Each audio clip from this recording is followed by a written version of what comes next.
Hello there. I will be reading from this here book called Dewey, and I'm starting on chapter 1, page 13. Dewey's challenge was to develop a conception of experience which took account of both experimental limits and the pervasive influence of culture. His new approach would have to temper the excesses of the physiological approach, its atomistic materialism, while also tempering excesses in the Hegelian philosophies which first inspired him, especially the assumption of an absolute reality which was essentially unified and perfect. It was likely that William James's tour de force, Principles of Psychology, 1890, showed Dewey how a unified consciousness and intelligent self could be explained without appealing to a transcendental absolute. Infinite absolutes do not instruct us about what to do next. Such practical guidance comes rather from study of the deficiencies, irregularities, and possibilities of the actual situation. Thus, content to leave deterministic materialism and quietistic idealism behind, Dewey's new psychology would start with lived experience and attempt to understand it in terms of its organic movement and wholeness. Abstractions, in other words, were to be understood in terms of it, rather than vice versa. By starting with experience as it is lived, the method of psychology can come to understand how the various phases or elements arise within it, and so be understood in terms of their functional origins. This holistic or functionalistic approach to psychology is powerfully represented in his 1896 critique of the reflex arc concept, which he wrote during his tenure at the University of Chicago, a period of deepening engagement with educational theory and practice. To understand Dewey's functionalism, it is best if we begin with his critique of the reflex arc, and then summarize how this critique amounted to a statement of his new psychology. Toward functionalism and instrumentalism. A contemporary trend in psychology offered Dewey the opportunity to create a new synthesis from the opposition between physiological and introspective psychology. The reflex arc concept in psychology stands today as a major step forward for his view of experience, as well as a seminal contribution to the field of psychology.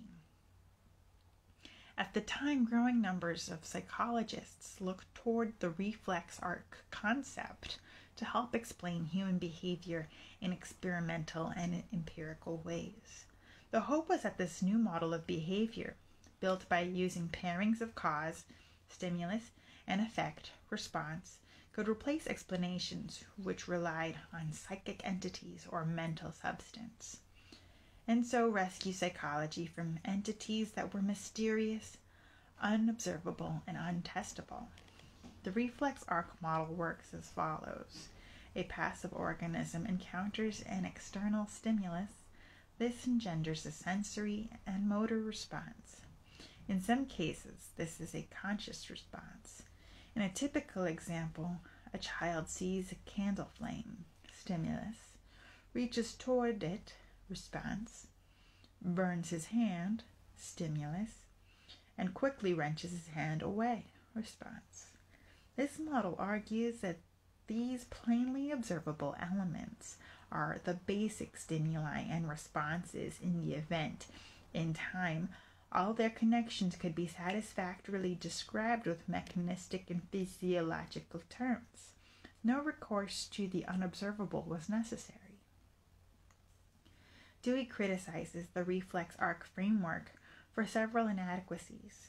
First, it artificially separates and become active responders. The nature of organisms is to with their environment in a manner that is cumulative and mutually modifying. No child is a passive spectator when he first encounters a candle. He is already actively engaged with his environment, exploring the room, anticipating that he will find something, for example. The child's notice of the candlelight modifies these ongoing activities. The real beginning, Dewey writes, is with the act of seeing. It is looking and not a sensation of light. Third, this model too rigidly identifies events as the starting point stimulus or the ending point. Both stimulus and response are enmeshed in an ongoing matrix of sensory and motor activities. A stimulus comes from somewhere and a response leads elsewhere. To further coordination and integration of both sensory and motor responses. Depending on how the wider range of events are framed, a stimulus can be a response, and a response can be a stimulus. In effect, Dewey is criticizing the metaphysical assumptions behind the reflex arc concept, but rather than trying to parse whether there is an underlying reality we may designate as pure stimulus or pure response, we should see that the problem as one of pragmatic consequences. We are seeking to discover what stimulus or sensation, what movement and response mean, and we are finding that they mean distinctions of flexible function, not only fixed existence. We need not abandon terms like stimulus and response, so long as we remember that they are attached to events based on their function in a wider dynamic context, one that includes interests and aims. Instead of the reflex arc model's patchwork of stimuli and various responses, Dewey suggests one that understands organism-environment interactions as sensory motor coordinations, circuits in continual reconstitution and adjustment. Instead of starting with a narrow seeing or sensory stimulus, he recommends we start from the act, a seeing for reaching. What precedes the stimulus, Dewey writes, is a whole act, a sensory motor coordination. The stimulus emerges out of this coordination. It is born from it as its matrix and represents, as it were, an escape from it. The response that follows, too, is an act. It is not just a reaching, but a reaching guided by seeing. These acts take place in and because of an environment which contains the problems and surprises that spur us to grow. As every non-specialist knows, once burned, the child never sees the candlelight in the same way again. He is changed by the experience and therefore never experiences the exact same stimulus again. In fact, the disruptive and painful nature of the first burning event makes him pay special attention to future encounters with candlelight. It makes him treat it as a stimulus and investigate what kind of stimulus it is. A newfound unease makes him attend to how candles appear, the color of their flame, the reach of their heat. Separated by conscious reflection from the stream of experience, the candlelight as stimulus gains detail and nuance. Experience is transformed, and there is growth. Through his proposal of a coordinated circuit, Dewey sets the stage for several important developments in his later philosophy. First, on psychological and metaphysical grounds, he shows why neither nature nor experience are ultimately categorizable as stimulus or response, and how psychology is reframed by embracing its opposite in logic and the philosophy of science. The specific insistence can only be determined by relating them to specific histories and future experimental and practical consequences. Because human beings make meaning rather than just discover it, it must be seen that even the most regal scientific and philosophical terms arise humbly in a historical socio-cultural matrix where organisms are trying to adapt, survive, and flourish. And the final, perhaps most important consequence of Dewey's reconstruction of the reflex arc is that it provides an innovative way of understanding and changing how we learn. If experience is an ongoing and cumulative coordination, then learning too proceeds as a living rhythm, not by a series of truncated arcs, fits, and starts. Learning is movement from an initial disequilibrium, confusion, doubt, toward equilibrium, satisfaction, knowledge. The learner is not an empty vessel or a wax tablet impressed by discrete and external stimuli, but an agent actively engaged with her environment and growing insofar as she frames and uses events in experience. Dewey's functional critique and reconstruction of the reflex arc is simultaneously a new paradigm for interpreting psychological phenomenon and a warning about the traditional logical methods used to describe and interpret such phenomena.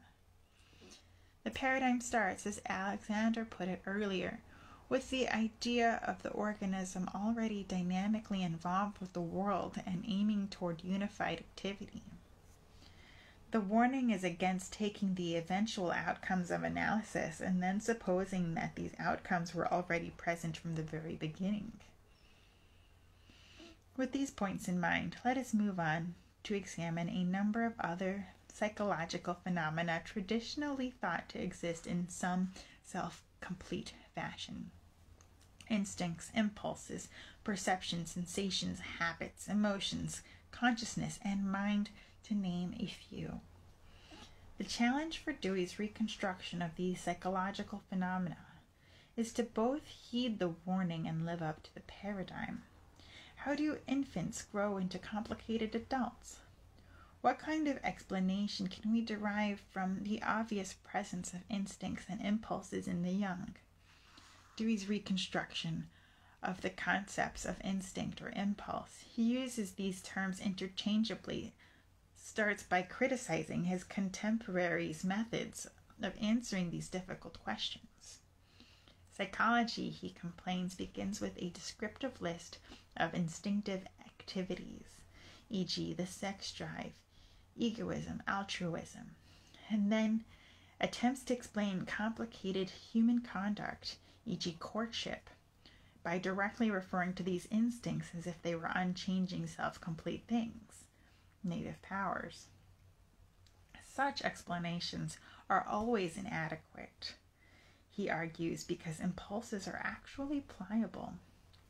If one observes a variety of individuals or cultures, it's clear that the basic instincts we share actually develop in so many different habits and customs.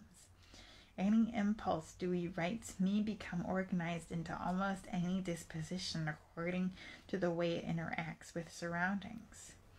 Fear may become abject cowardice, prudent caution, reverence for superiors, or respect for equals. Thus, the organization of instincts by environments is necessarily diverse, and this fact offers a strong clue that no primordial meaning for instincts should be sought by psychology. As with stimulus in the previous discussion, the crucial aspect to determine about instincts are their meaning, and meaning can only be determined contextually, that is, by observing how instincts are built into personal habits, and more generally, how they are valued by the social and cultural contexts in which they function. Just as the word turbine only has a meaning if one already knows both a specific language and a set of activities, an instinct only means something along with its social context. Therefore, there is no psychology without social psychology. There is no pure biological account of instinct, impulse, or any other natural power with some inquiry into environmental and social contexts. For Dewey, then, an instinct/impulse must be understood transactionally as an interactive phenomenon in environment. He likens them to pivots which enable one to change direction or reform a habit. Sometimes these pivots channel activity down familiar paths, as an impulse for aggression becomes the habit of competition in sports. But sometimes a pivot leads to something new, overturning those customs which would color it, and so leading to innovation. For example, an impulsive outburst, "These meetings never accomplish anything," might shatter the bovine complacency of a staff meeting and spark a revision in how the group deliberates. Regardless of whether an instinct perpetuates or revolutionizes custom, Dewey points that they should not be assigned a single and immediate unchangeable meaning. As pivots, they must be understood transitively in relation to their dynamic environment. A small child's anger toward a bully is qualitatively different from the anger he displays toward the family cat. The notion that anger still remains a single force, Dewey writes, is lazy mythology. In general, the general lesson illustrated in Dewey's account of impulse and instinct is one of method. It is that strictly analytical methods, trying to build complex behavior out of simple elements, are inadequate for determining the meaning of psychological phenomena. We can see how this lesson applies to traditional accounts of perception and sensation. In Dewey's day, it was typical for philosophers to describe perception as an event where 1. Simple external cues, 2. Completely pervade the mental state of 3. An empty passive recipient mind. In many ways, this kind of model still permeates our common sense notions about how perception works. Dewey argues that all 3 elements of the model misdescribe perception. They are rooted in an erroneous and radical separation of the perceiver from the world, what is called psychophysical dualism. Now let us see why each element of the model is mistaken. First, regarding simple external causes, the traditional picture starts with a self, or mind, that is fundamentally different and separate from its world.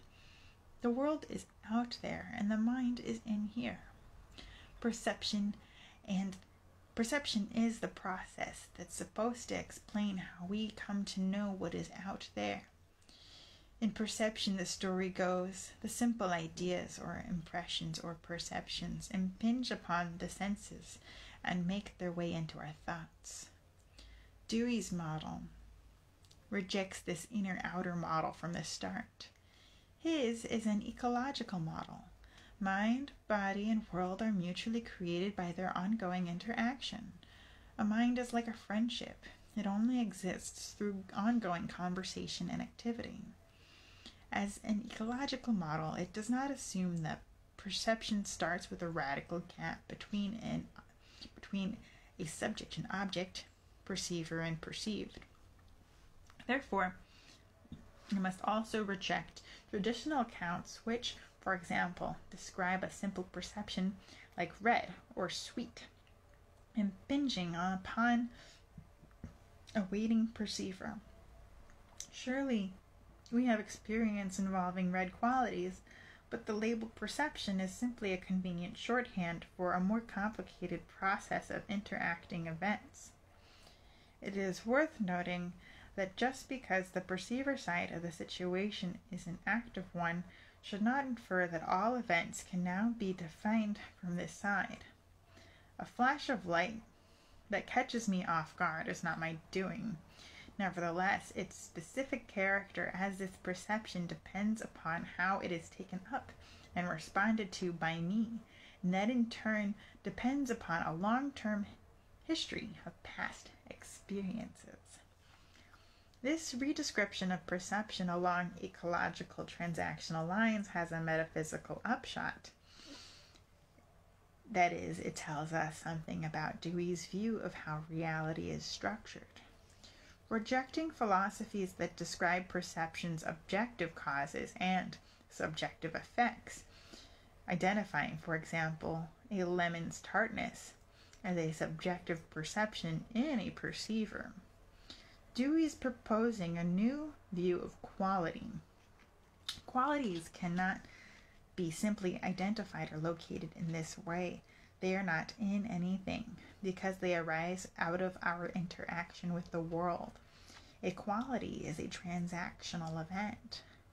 What is more, it is mistaken to think that perceptual experiences are involved with something as singular as red or tart. As a label, red is simple. We typically do not see just red. The child sees most immediately a red dress, not an isolated color patch. Perhaps there is an occasion where she finds herself searching for the dress. In that case, a glimpse of red might catch your eye, discriminating itself, so to speak. But in this situation, notice that red is discriminated because it is functioning as a sign that what is being sought may have been found. Too often, psychology and philosophy accept rather than seeing that they are abstractions which arose for pragmatic reasons. Second, Dewey rejects the idea that perception completely pervades or takes hold of one's mental senses. Every perception we might single out to talk about exists, Dewey says, with an attendant fringe. This fringe supplies a contrast which imbues the focal perception and indeed the entire situation with its underlying qualitative character. In vivid perception, e.g. a bitter taste, this bitterness exists as it exists, only given a slew of fringe conditions. What have I just been eating? What I expected to taste? Etc. Such fringes of feeling are indispensable guides to how we characterize our more prominent perceptions and even how to act. Third, perception is never simply the mind's instantaneous passive apprehension of stimulus. Perceiving is an activity undertaken by an organism already functioning with sensory-motor coordination. A new sight, sound, taste is encountered by a living creature involved in the give and take of life. Therefore, when it directs attention to this new portion of its sensory field, it acts not merely to receive but to adjust. It reacts selectively. The process of perception as adjustment is thus never immediate. It evolves through interaction. While some perceptions happen quickly, blinding flash, others take considerably longer. Slow appreciation of a curry's spice. They always take some time. Perception is never naive, never an encounter with raw data. All seeing is seeing as an adjustment set within larger acts of adjustment. If we can think back to the case of the curious child and the candle, we find someone starting out with a variety of habits in place for coping with stimuli, habits of searching, screening, and selecting for focal engagement. The child may approach the candlelight as a potential amusement, but respond to its burning heat as disappointingly injurious. Habits modify, and over time responses to a perception adjust, influencing the subsequent selection and interpretation of sensations, acts, habits, and emotions. Having examined Dewey's criticisms and reconstructions of instinct and perception, let us move on to examine the somewhat thicker psychological constituent, the act, along with two formations of the act, habit and emotion. Throughout this chapter, we have heard Dewey insist that psychological explanations of complex human experience cannot be built up analytically using simple parts, using instinct or perception, for example. The act is a more helpful unit for understanding complex human behaviors because it concerns the whole organism participating in a wider environment in which it inhabits. Like instincts and perceptions, acts are transactional. We act on and with things. The environment with which we both act sets conditions and provides a stage for action. As I place a reassuring hand on the shoulder of another, my hand touches and is touched in the very same act. In short, we can list 3 basic reasons for making acts fundamental to an analysis of meaningful human behavior. First, acts are inherently selective because they operate as a stimulus to liberate action and unify situations. Second, the selectivity of acts is manifest in experience as interest. Finally, it is the presence of both selectivity and interest that create the basis for an organized context of meanings and activities. Like any other process of adaptation and coordination, acts unfold in time. As we discussed previously, the earliest phase of the act is impulse, instinct. Impulse springs from need and gropes towards reintegration and satisfaction. It can function as the reorganizing pivot of conduct, sometimes providing a needed opportunity for imagination, invention, and intelligent redirection. The later phases or formations of the act include habits and emotions, to which I now turn. Drawing upon various uses of habit in the pragmatisms of William James and Charles S. Peirce, Dewey integrates habit into his philosophy, and much more broadly than earlier philosophers such as David Hume, employing it to comprehend a wide range of human experiences, biological, ethical, political, and aesthetic. Without habits, the large behavioral structures of our experience, walking, talking, cooking, conversing, would be impossible. What is habit? Habits are not simple things. They are composed of acts. The process of a child learning to walk involves 1,000 minor acts: grasping, rising, balancing, initiating movement, etc. For these to amount to something, the structured experience called walking, there must be a gradual and cumulative change in the act series. That change comes about because the series of acts becomes so well associated that one leads naturally or unconsciously to the next. In short, when there is a cumulative linking of acts that structures experience, there is a habit. Ah, yes, one may object, but aren't habits automatic? Consider the habit of repeated overeating or smoking, which seem beyond control simply because there is no longer a space for willpower. This objection is certainly part of our contemporary view of habit. That is, we think of habit as an automatic mechanism, because such conduct appears to be insulated from conscious intervention. However, this view carries several connotations that Dewey takes pains to correct. First, it is mistaken to over-identify habits with repetitious acts. Habit, Dewey writes, is an acquired predisposition to ways or modes of response, not to particular acts. Each new situation always slightly different, and so the exact same act is never repeated. What we acquire are tendencies or dispositions. Habits are also misconceived to be largely unchangeable. But unlike a machine's routine, our organic habits are plastic, capable of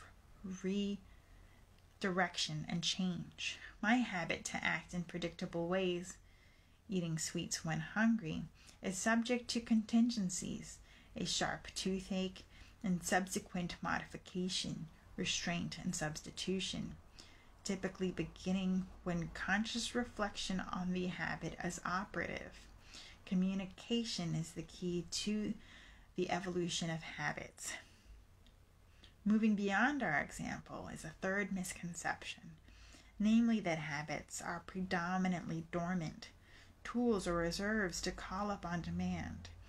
Dewey views habits not as dormant, but energetic and dominating ways of acting that determine what we do and who we are. All habits are demands for certain kinds of activity, and they constitute the self. One final misconception about habits is that they are individual possessions. My bad habit of smoking, for example, held with the same subjective privacy we attributed earlier to sensations and feelings. Dewey argues that this likening of habits to property is wrong-headed. Unlike property, habits are dynamic functions which have the power to shape both the individual and the environment through their transactions. Habits enter into the constitution of the situation they are in and of it, not so as far as it is concerned, something outside of it. They are the ability of organisms to reconstruct their environment, not inner forces. Finally, like language, habits have an ineliminable social dimension. While it may be right for me to take personal responsibility for my habits, they are not completely my inventions. Many individual habits come through the social environment created by my family, friends, media, home, playground, etc. Once they exist, habits inform the cultural and natural forces that helped create them. For these reasons, it is better to conceive of habits as situational structures rather than individual reflexes, psychic associations, or repeated actions. The importance of habits in Dewey cannot be underestimated. Habits connect the biological and cultural, enabling us to do simple things like walking and sophisticated things like interpreting a particular action as walking. As we mature, we make sense of the world because of the habits we use to frame or establish a temporal context, a referential basis of interpretation and action. Without increased creativity and variety in our habits of interpretation, there can be no increasingly meaningful sense of life, no growth in wisdom. Emotion is a complicated subject, and while I must treat it briefly here, it is an important component of Dewey's psychology, not least because his view of emotion and feeling is central to his accounts of mind and consciousness. Here again, Dewey bucked tradition. Philosophers going back to ancient Greece elevated cognition over emotion, due to the importance of cognitive functions like clarification and discrimination, especially for aiding observation, understanding, and choice. Philosophy developed an exaggerated respect for cognition as the way to access reality and to determine what is truly good. At the same time, they developed an exaggerated disrespect for emotion. In fact, moderns such as Descartes and Spinoza go so far as to argue that emotion is merely a species of confused thought, which, once clarified, can reach the status of cognition. Dewey sharply opposes the traditional denigration of emotion. He labors to redescribe the function and role of emotion in human experience. Emotion, he believes, is central to human experience and has an indispensable role to play in endeavors such as logic, ethics, art, and religion. What is emotion? Recall that as our coordinated circuit acts in the world, involvement takes two basic forms, habit and emotion. Habits are energy organized in certain channels that develop as controlled responses to problematic situations. Emotion, in contrast, is not predominantly an organized or controlled response, but rather the organism's vibration in sympathy with the situation. It is a perturbation from clash or failure of habit. As with the other constituents of mental life, Dewey is reconstructing emotion along transactional lines and opposing the long-standing prejudice against the subjectivity of emotions. Dewey's view of emotion grew from his attempt to connect with the accounts of Charles Darwin and William James. Darwin argues that internal emotional states give rise to organic expressions, which may in turn be subject to natural selection based on survival value. For example, I perceive something, feel sad, emote with tears, and garner sympathy, which aids survival. James, on the other hand, thought it incorrect to consider emotion as a separate phase from its accompanying bodily expressions.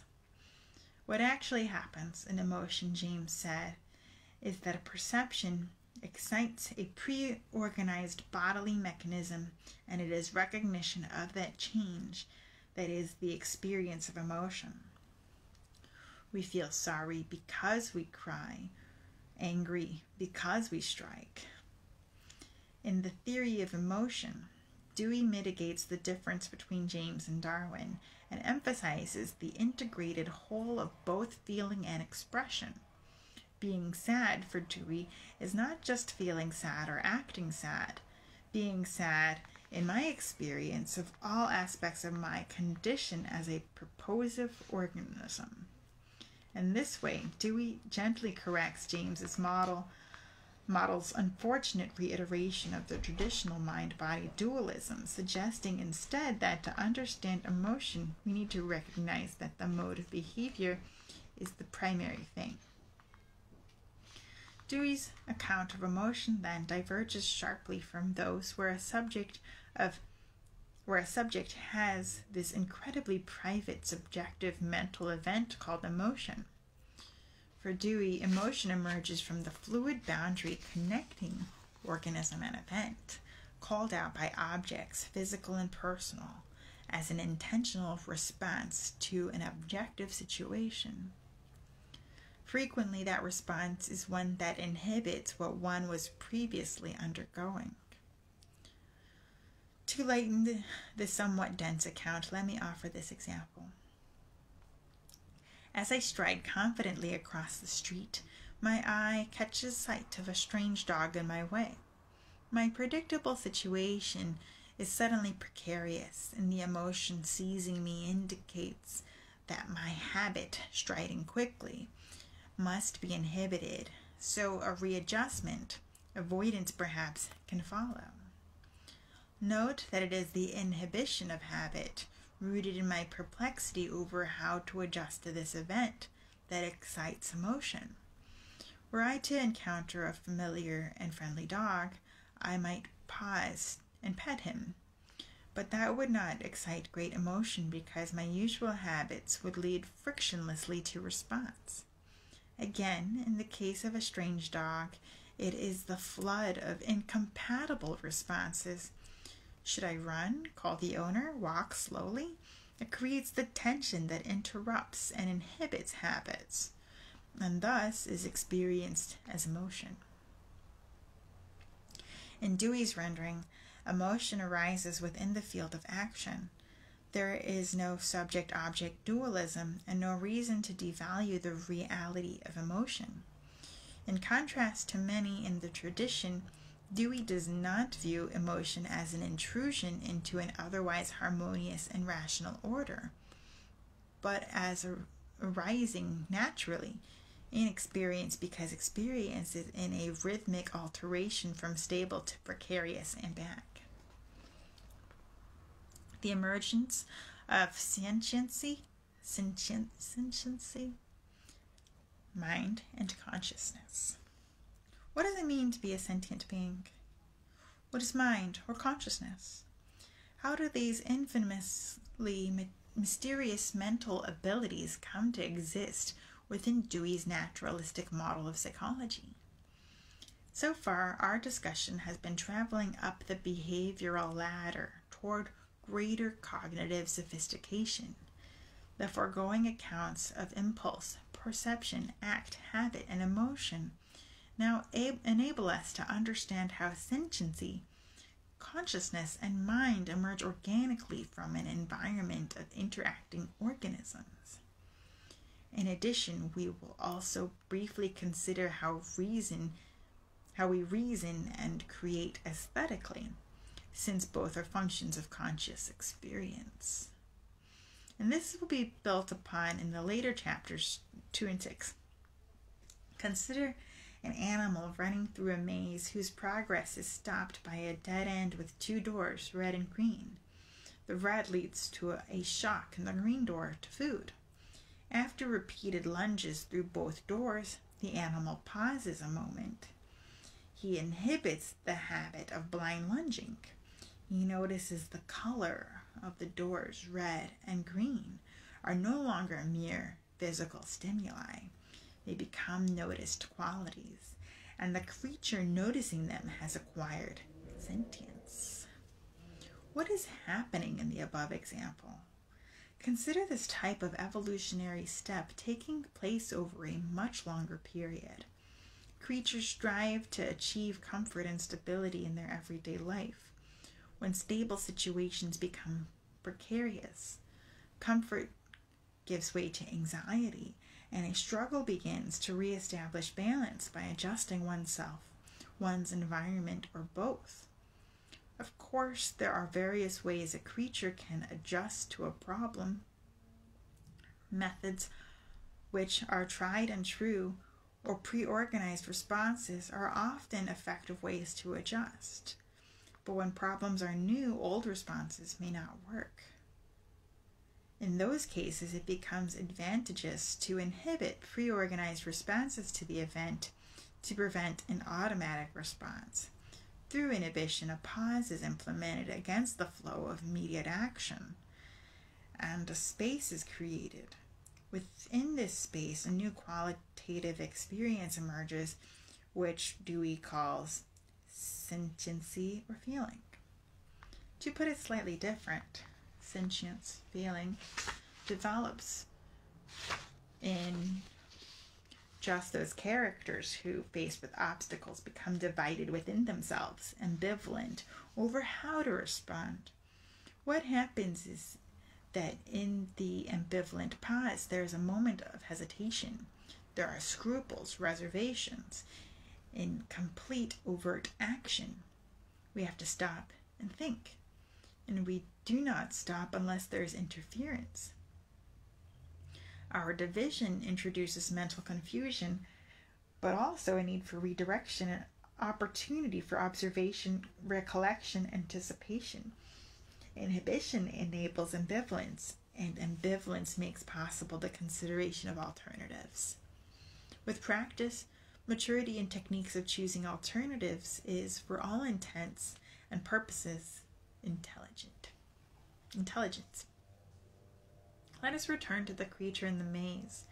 By pausing and discovering how to experience the door colors in new ways, he develops a new, we could say higher, capacity, and suddenly a crude physical situation has taken on complexity and meaning.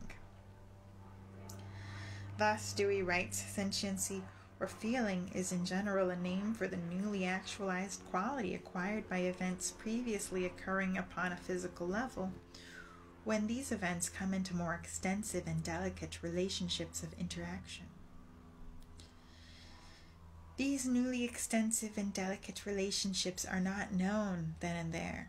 Rather, they provide the means for the development of intelligence when creatures develop the further ability to symbolize the relationships and manipulate the symbols for all the purpose of more effectively managing future experience.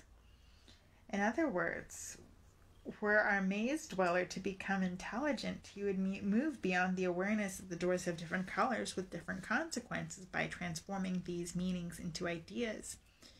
Perhaps naming items such as red, green, shock, and food, and interrelating all these words in a way that solves the problem of the maze. Now that would be smart. We are used to thinking of our mind as we think of our body, that is, like a thing or a substance that is separate and essentially different from everything else around it. Philosophers have traditionally categorized mind as a separate kind of substance, place, thing, or container. This has led to various attempts to reduce the mind to the brain or vice versa. Instead, Dewey argues that these are not accurate ways of picturing mind. As with instinct, perception, emotion, and all the other mental abilities we discussed so far, mind more closely resembles a range of dynamic processes, various ways we interact with the world. Think of how we use the word mind to signify various functions. Memory, I am reminded of something. Attention, I will keep you in mind or mind my place in line. Purpose, I have a goal in mind. Care and solicitude, I mind my child, my step.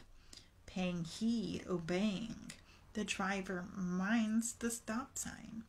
In short, mind comprises many activities: intellectual, affectional, volitional, and purposeful. Viewing them as comprehensively as a single psychological characterization, we see that mind is primarily a verb. It denotes all the ways in which we deal consciously and expressly with the situations in which we find ourselves. Its non-technical use, mind, denotes every mode and variety of interest in and concern for things, practical, intellectual, and emotional. It never denotes anything self-contained, isolated from the world of persons and things, but it is always used with respect to situations, events, objects, persons, and groups. How is mind an advance over sentience for Dewey? How does mind emerge from these capacities? It is true that complex and active animals have a variety of different feelings. They are sentient in elaborate ways because they maintain a multitude of distinctive connections with their environment. But Dewey argues the reason we say certain animals cannot know their feelings, that is, the difference between mere sentience and mentality or mindfulness, derives from an animal's ability to recognize and use meanings and signs. Consider a bull charging a red flag. He is stimulated by the flag, but does not see the red quality as a sign. He cannot detach his charging from the stimulus red the way a human driver can ignore a broken red light at an intersection. Given what happens to bulls, he would treat the flag as a sign if he could. In other words, mind emerges once a merely sentient awareness of qualities can be taken up into a system of signs through language. Language enables creatures to signify what is felt and how it might fit with a past and future. Time, too, enlarges with language. Language allows, in other words, the existence of objects, as well as places, events, relations, etc., because there is now a way to identify and differentiate them. Without language, Dewey writes, the qualities of organic action that are feelings are pains, pleasures, odors, colors, noises, tones, only potentially and proleptically. With language, they are discriminated and identified. Then they are objectified. They are immediate traits of things. Mind is not a spark of divinity as ancients thought, nor an illusory ghost in the machine of material bodies. Rather, mind is at least the ability to adapt and adjust to problems using language, and even more the ability to create, plan, and project one's vision of the future. Mind is an agency, Dewey writes, of novel reconstruction of a pre-existing order. To further develop our understanding of mental agency, we should move ahead and understand how it makes consciousness a living reality. Though he was greatly influenced by William James's metaphor of consciousness as a constantly moving stream of thought, Dewey came to believe that no fully adequate account of consciousness could ever be captured in words. We speak indirectly about consciousness, calling it apparent or conspicuous or vivid, without ever satisfactorily striking our target. The reason, in part, is that consciousness is evanescent, being neither thing, power, nor cause. We should not demand of language the impossible. Instead, we should recognize the limits of language and content ourselves to point to or evoke instances of consciousness. Dewey points to and evokes consciousness in several creative ways. First, Dewey points at consciousness by contrasting it to minds with language. I summarize these contrasts in Figure 1. I hope that Figure 1 evokes the reader's own associations with consciousness. All right, that's all for today. Bye-bye.